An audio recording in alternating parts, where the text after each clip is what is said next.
संसद में हंगामा हो रहा है। महाराष्ट्र के गृह मंत्री पर उगाही के आरोप लग रहे हैं। महाराष्ट्र सरकार मुश्किलों में घिरी हुई है। ये सब क्यों हो रहा है? इसके सेंटर पॉइंट पर एक शख्स है और उस शख्स का नाम है सचिन वाजे।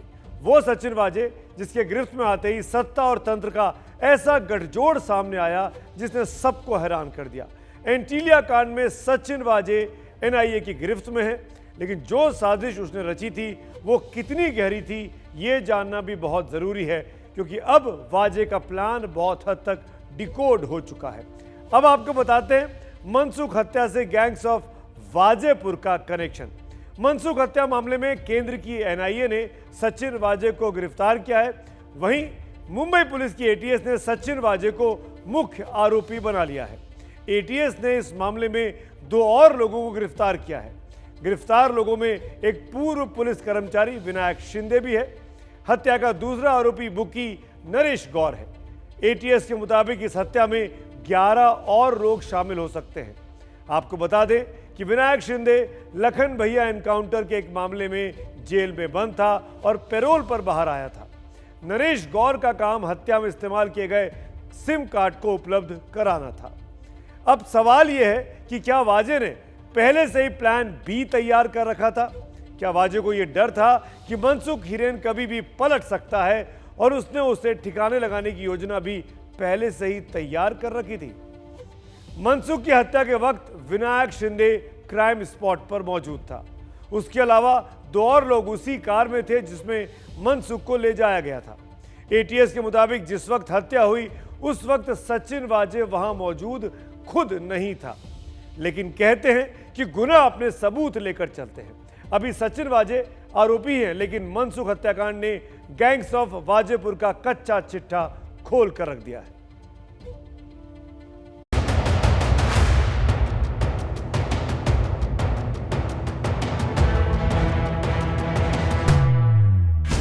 अंबानी के घर के बाहर मिली स्कॉर्पियो के मालिक मनसुख हिरेन की हत्या के बाद से ही ये सवाल उठने लगे थे कि आखिर मनसुख की हत्या के पीछे कौन हो सकता है। और एंटीलिया कांड में एनआईए की जांच में जैसे ही मुंबई पुलिस के एपीआई सचिन वाजे लपेटे में आए, मनसुख मामले की परतें भी खुलने लगी।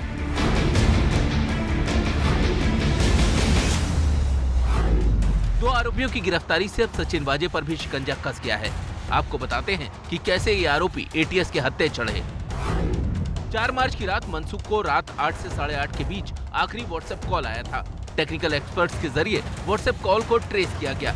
एटीएस ने मनसुख को आई सारी व्हाट्सएप कॉल की डिटेल निकलवाई। इसी में मनसुख को आया आखिरी व्हाट्सएप कॉल का नंबर बाहर आ गया। एटीएस टीम ने जब इस नंबर के बारे में पता किया तो मालूम चला कि ये नंबर अहमदाबाद में रजिस्टर है। एटीएस की टीम ने यहाँ रेड की तो नरेश गौर पकड़ा गया। उसके पास से कई सिम कार्ड भी बरामद हुए।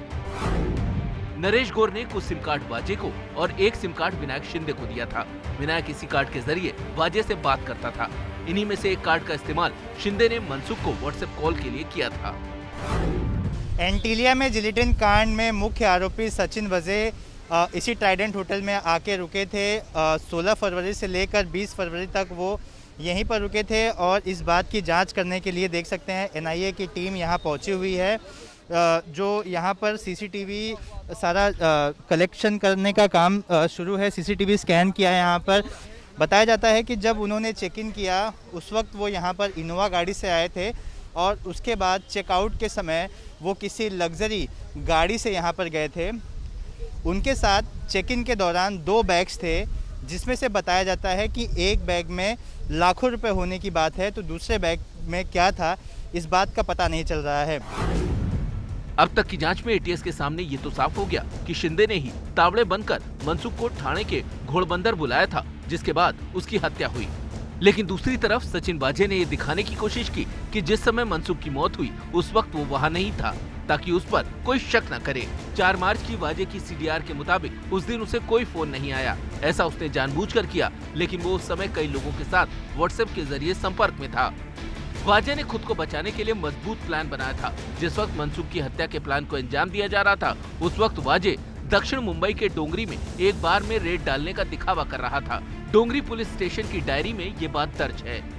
वाजे को इस बात का अंदाजा था कि मनसुख हत्या में उसके परिवार के लोग उसका नाम ले सकते हैं। यही वजह थी कि वाजे ने खुद को बचाने की तैयारी पहले से ही कर रखी थी। लेकिन कहते हैं कि अपराधी कितना भी चालाक क्यों न हो, सबूत खुद ब खुद उसके जुर्म की गवाही दे ही देते हैं।